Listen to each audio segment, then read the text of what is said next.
Random thought. I'm sorry. Say that again. I said random thought, and you got to pardon my voice. I'm at the tail end of something I got this weekend, so Here, boy. I'm doing my best. But random thought.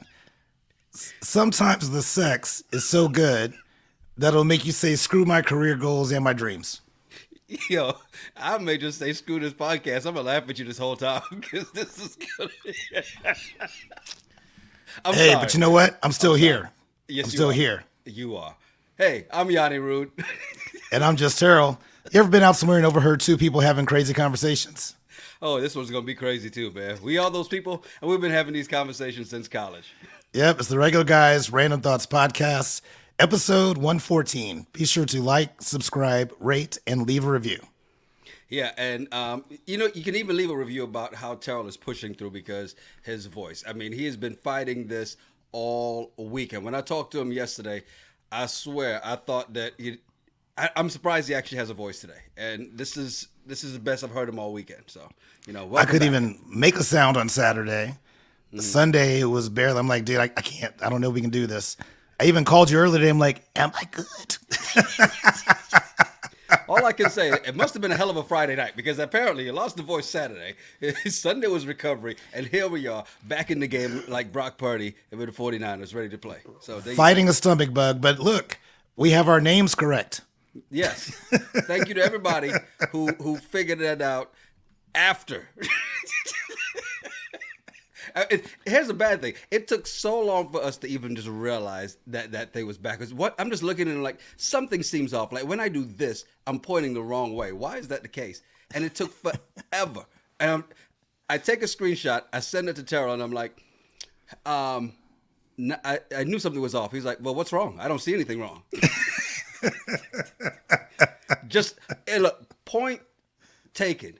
Guys can't see shit. This is why my mom used to say, my wife still says it right now. Like, it's right there in front of you. It's right there. I know it is. Devil's in the details. All in the details. Oh man. So what's this thing you're talking about here, man? So, gotta love this story. 2 NYPD recruits get caught having sex in police academy bathroom. So these 2 recruits who are dating joined the police academy, scheduled to graduate December 30th, were caught in the bathroom at the police academy having sex. Why? That's the part I can't figure out. Why? I mean, they're dating, so it's not like, oh my God, we've got to do it before we go home to our significant others. That you couldn't wait till you. What happened that made you say, you know what, we got to do it right now? I mean, we've all been there where we're just like, it's go time, but not at work. At least not while people are there. Well, Wait till the janitor leaves. Hide in the janitor's closet. at least don't get caught. How about that? Just don't get caught. How did Yes. you get? You see, here's the thing. They did it in a bathroom stall, which means they didn't lock the bathroom, which means somebody can walk in at any given time. You see, if you're going to do things like this, you've got to make sure that you take the precautions to not get caught. This is proof positive that these two would not have made great officers. Okay, let's be honest. They don't know, because to catch a criminal, you got to know how to think like a criminal, right? You got to know when they're going to zig and not when they're going to zag. And these two obviously had no idea. To go in the public bathroom at the academy, are you kidding me? So listening to what you just said there, I feel like you have some experience What? with bathrooms. Like, I mean, that was just very specific about they didn't lock the door. You got to do this. You just knew some things. I don't know if anything you want to share. I've seen movies. I've seen movies. But I get being a cop is a stressful job, but is the training that stressful too? Apparently. And here's the crazy thing about it. This is not the only one. Like, there's a rookie cop just recently in LA, I think, who was getting it on during a break. and they think it was happening in the parking structure because she accidentally broadcast, "Be careful, you're gonna rip my panties." It's like, what's going on with these cops that they can't wait to get home? I mean, and if you just Google police officers caught having sex, there's a lot of them, a lot. Well, they don't have long break periods. It's not like California where they got a 1 hour break. You got maybe 15 minutes, you know. It probably takes 14 and a half just to take all that equipment off anyway. Why you got to take all of it off? Any of it off. I'm just starting to wonder, are cops undersexed? Is that what the problem is? Is this why we have these cops that show up on these routine traffic stops with an attitude? Is that what it is? Because they're undersexed? And maybe we need to not fire them because they're going to get some. Because I guarantee you, after that break, relaxed.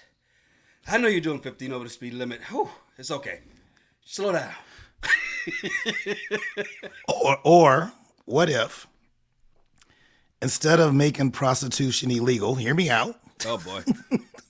Oh boy, here we go. That it's like in European countries, it's a service. Mm-hmm. So before you go out on your route, you go over there to get to the room, get a checkup.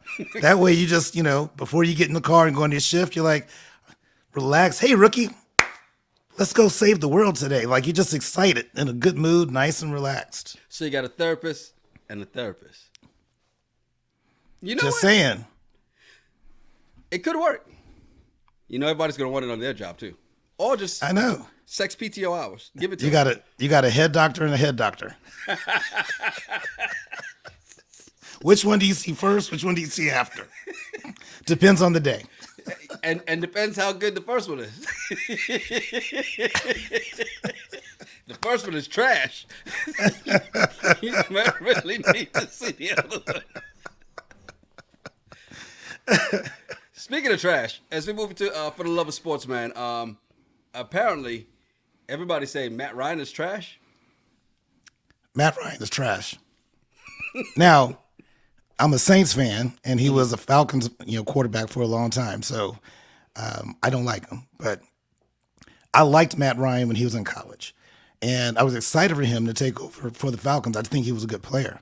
I just think his day has come. He now leads the NFL in the biggest comeback loss in the Super Bowl and in a regular season game. Right. Because it was 28-3 in the Super Bowl when they're playing the Patriots, right? 28-3 in the Super Bowl playing the Patriots. Just the other day against against the Vikings, they go into halftime 33-0. Yeah. And the Vikings win 36-3.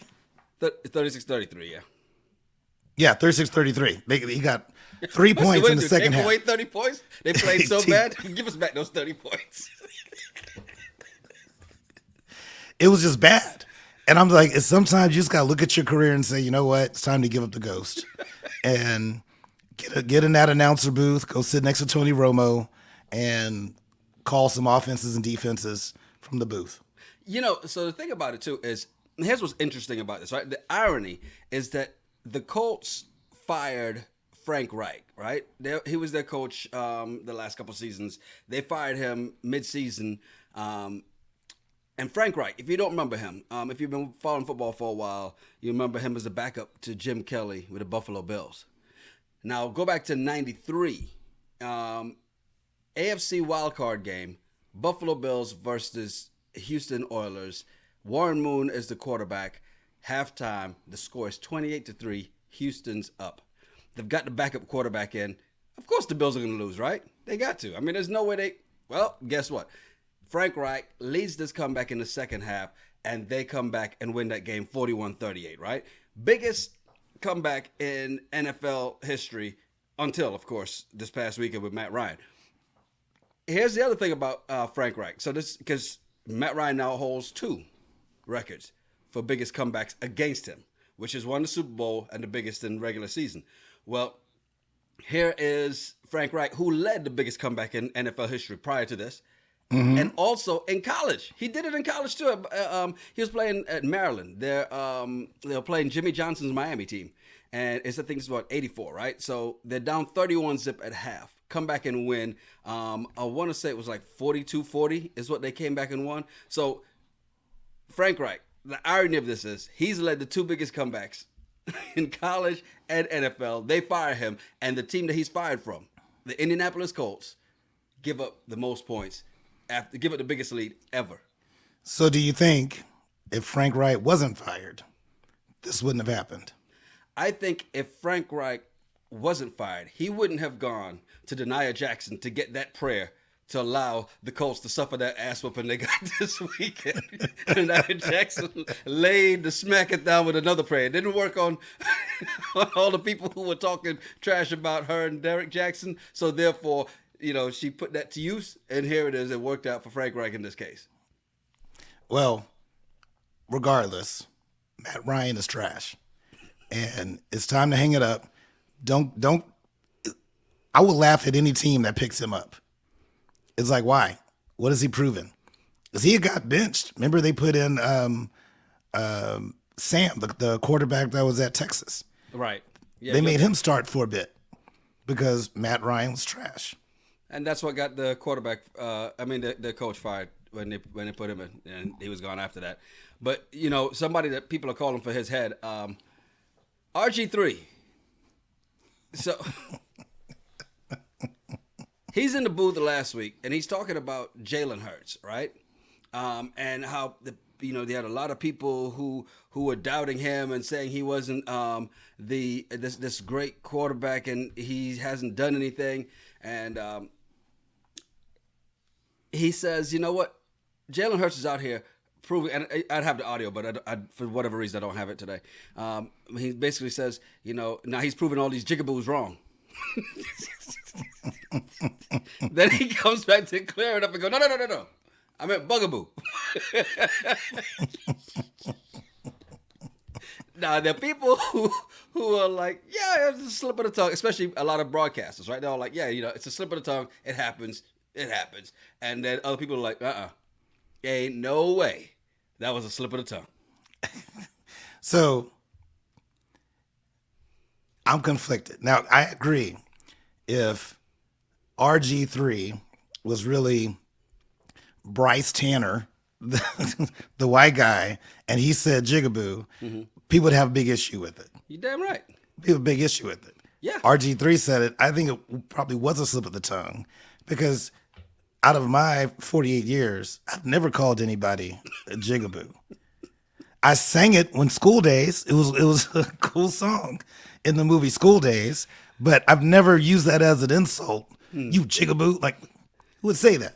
So I think it was a slip, but I do think that if he was a white guy and said it, it'd be a totally different ballgame. Well, yes, and deservedly so. It's the same reason why Howard Cosell got in a lot of stuff back in the day. We said, "Look at that little monkey go." I mean, yeah, you have. But we weren't woke back then when Howard Cosell said it. We knew what he meant. We did, but we were just like, "Oh, he got us." No, he got us. That was the end of Howard Cosell. So yeah, rightfully so. If somebody else had said it, I understand why, right? But here's the thing. Not all black people are giving him a pass. And here's the problem I have. Because people are not saying that, like you said, it could have been a slip of the tongue. There are a lot of people who are saying it wasn't a slip of the tongue. And a lot of black people, especially on social media, are saying it's not a slip of the tongue. And you know why? Because he has a white wife. And they're going, and they're attacking this man and his wife because they're going, well, he probably says it at home all the time. I'm like, no, baby, I don't even look at those other jigaboos. Like, this is why Twitter can't go anywhere, because Twitter, people say the damnedest thing on Twitter, and it's crazy that they're giving this. If Russell Wilson had said it, they would have been like, you know what, it was a slip of the tongue because Russell left his white wife and got him a Nubian queen in Sierra, rescued Sierra from the depths and the trenches of future, and brought her to respectability. So we're fine with Russell. He has that slip of the tongue. But RG3, you still over there. Nah, that's just messed up. regardless of who he's with. What if he was with a Latina? No. I don't think they would have. Look, What is it? you know, like El I know. Jigaboo? They would have still. They're on him. They're on his head, and then not let it up. Like, nah, that's not a slip of the tongue. They've been on him for that for a long time. What was that one dude that called him out? That everybody hates. Was it Booger McFarland? Oh yeah. No, So- Jason Whitlock. Jason Whitlock. There you go, Jason When Whitlock. you said the one that everybody hates, that's Jason Whitlock. Exactly. So Jason Whitlock tried to say that. I say it was a slip of the tongue. I think he gets a pass. We all get at least one slip of the tongue. I mean, you and I, this is what our second, third time doing this live. There is going to be a slip of the tongue. It's not going to be Jigaboo. I know that. But there will be a slip at some point. So, you got to cut him some slack. Speak for yourself. I'm a seasoned vet at this. I know what happens when the mic is live. Well, I'm not. So, but one thing I know I'm not going to say, Jigaboo. I'm not calling anybody that. I hate to tell you this, but you just said it. I said it, but I didn't call anybody that. Big difference. Oh my God! Look, and we're gonna, we're trying to get through as much as we can while Terrell still has a voice, because it's obviously it's on its last leg. Hopefully he'll be back by next week. For those of you just joining, Terrell left his voice in Friday. It just slowly came back this morning. I'm not quite sure what Friday's last name is, but It's flu, first name stomach. Look, as we get to this bullshit, man, this is a crazy story. I saw this last week, right? And it just kind of like, oh my God. The headline alone, 10-year-old kills mom because she got the wrong headset, right? It's a 10-year-old kid who, he even lied to the cops when they got to him. He said, oh, well, he was just trying to shoot the wall to scare her, but she stepped in front of it. No, he actually went, got her gun, mad at her because she ordered the wrong thing, and shot her, killed her. Now, here's the crazy thing about it, because you think that alone is crazy, right? His lawyer, just Friday, asked the judge, can you please reduce this bond from $50,000 to $100, because that's what he has in his piggy bank. Lock that damn lawyer up. There's no reason that lawyer is still practicing. Seriously. Well, I mean, that's his job. As his lawyer, that's his job. To pull whatever angle. He's trying to help the judge and people realize this is a child, a violent child, Yes. but a child nonetheless. That thing blew my mind. I was like, are you serious? That this is what happens to kids nowadays? That's why I'm thankful for my parents. You know why? They listened. When I said what I wanted, I got what I wanted. We didn't have no problems. But this little boy, this ain't the first time he's lost his shit for not getting his way. As I'm reading this stuff, it's crazy. Yeah, I just can't. I mean, because you can't imagine, you just can't think that he was this good, sweet, innocent kid and coming home from youth basketball at the church and what's this package, Mom? What is this? And loses his shit. Right. He's probably been bad. And so I couldn't imagine. And I wonder who's going to be there for him now. Where his other family at? Because So here's the thing about it, because one of the family members saying that they felt bad for not stepping in earlier because they knew that eventually something bad was going to happen, right? And I just said that. And look, as you said it, I look at this article and let's see this, right? Here's what's so bad about this. They're telling now the family members are speaking to the cops and telling them everything, right? Oh, he's had rage issues all his life. At 4 years old, he picked up a puppy by his tail and swung it around till it whined in pain, right? 6 months ago, he filled up a balloon with a flammable liquid, set it on fire, and caused a sectional in their home to catch on fire, right? This kid, there were all these signs there, right? And then here's the crazy thing about it. They said the cameras in the house, there were cameras in the house, but they were unplugged like 2 weeks ago. So what? Now there's more here. Like this kid obviously kind of, I don't know. But here's the craziest part out of this. One day after shooting his mom, what does this kid do? He goes through her Amazon account and buys the headsets that he wanted. No remorse at all. That's a little serial killer, man, in the making. You need to lock him up and he doesn't come out. Hate to say it. I've always said this. I've had this debate with people because I do think that science is going to get us to a point, don't know when, but it's going to get us to a point when I've seen this movie. Stop it. when you get pregnant and you go get your first checkup, they're like, hey, can we give you some feedback about your child? Based on data, here's what it's telling us is going to happen. And then you got to choose you still have it. But that kid there, I truly believe there's some people who are just born bad. And whatever happened and got him to this way, he was born that way. And there's not much help you can do for him. Yeah, I don't want to go down that path and say that. I just think that I just don't know what you do, because even if they had stepped in, then what? And you don't know what the background is. Did they all give him a pass because somebody wasn't there? What was the issue? Good point. I mean, I see all that. I don't want to give him a hug. Screw that. Watch him. He's staying in front of me all the time. That kid's crazy. Well, it's not just the kids, because in this bullshit, come to find out it's the parents. Yeah, so you got moms that are crazy too. Now, this one floored me. And the headline doesn't even do it justice. Teen discovers anonymous cyberbully who harassed her was her own mother.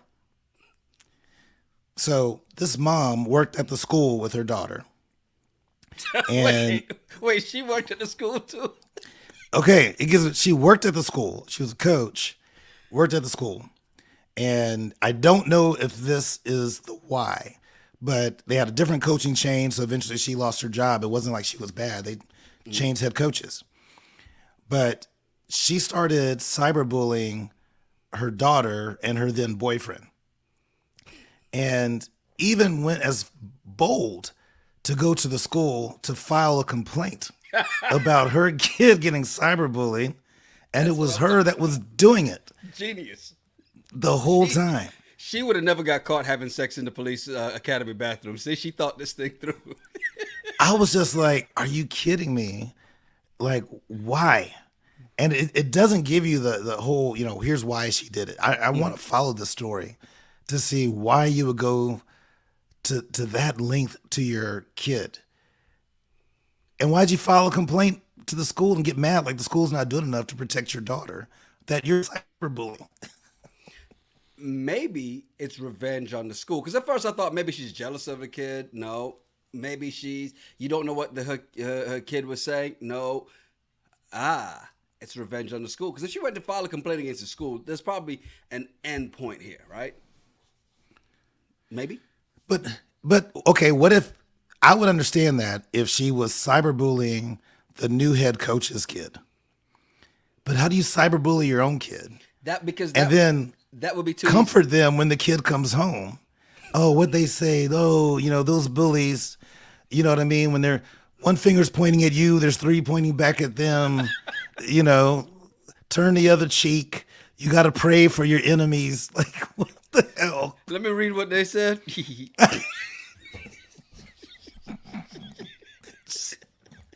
No, that was actually good right there. She got you. She got you there. Oh my God. I don't even understand how this happens, man. That's crazy. I don't either, and I feel bad for the girl because there's two people you're supposed to trust the most in the whole wide world. That's your mom and dad. Mm-hmm. And if your dad's not there, you put all your trust in your mom. And it sounds like this might be a single parent issue, but the person that you were supposed to believe in all your life is the one that harassed you for a year. If the dad is not there after hearing this story, are you surprised? He's had to deal with this woman before. I told you she was crazy. I told you you should have come live with me. Yeah. Still, that's a lot of therapy. What's that on those Instagram videos? Emotional damage. Well, we're getting ready for another round of emotional damage as Married at First Sight returns January 4th. Right around the corner, man. And of course, we'll be back doing this live. And what we'll do is start it's over, what? I guess I said in 90 minutes this year. So, 15 minutes after the show's over, we'll be on live, recap it, and ready to go on Wednesdays. Of course, still doing the regular episodes on Monday, but also a special matchmaking recap that's going to be dropping the day before episode 1. So Tuesday, January 3rd, special matchmaking recap as Terrell has committed to doing it another episode. They're already going to add 3 more. So instead of 23 episodes, we're going to end up doing 24. It's special to kick off this season, season 16, Nashville, January 3rd, and then back, of course, January 4th. And the great thing is that matchmaking episode you and I get to do in person. I get to come out to Atlanta and get a little break from this nice Texas heat, although it's not that much heat this week. But get a little break from it, come out to ATL and be able to do one of these in person. Yeah. All right, it's going to be a good one. So looking forward to it. Remember, January 3rd, mark that date down. That episode is going to drop that night. And then, of course, January 4th, we are live, and Terrell's going to have to stay away from the whiskey. Yes. It'd be vodka. That way I don't slip up and call somebody a jigaboo. If I'm drinking whiskey, that might happen. I may have to slip some whiskey in there at some point. Hey, I'm Yanni Rude. And I'm just Terrell. Hey, make sure you follow us at Yanni Rude, at Just Terrell, and at RGRT Pod. Yeah, send us some of your random thoughts or some of the bullshit you find on the internet. We'll talk about it on the show. Yeah, your voice is dying right now. Hey, but I was in it. You stuck through it. I will say. I mean, that's why I said let's end this quickly, so before it all, It's the Regular Guys Random Thoughts Podcast. Cheers. I hate you. I know.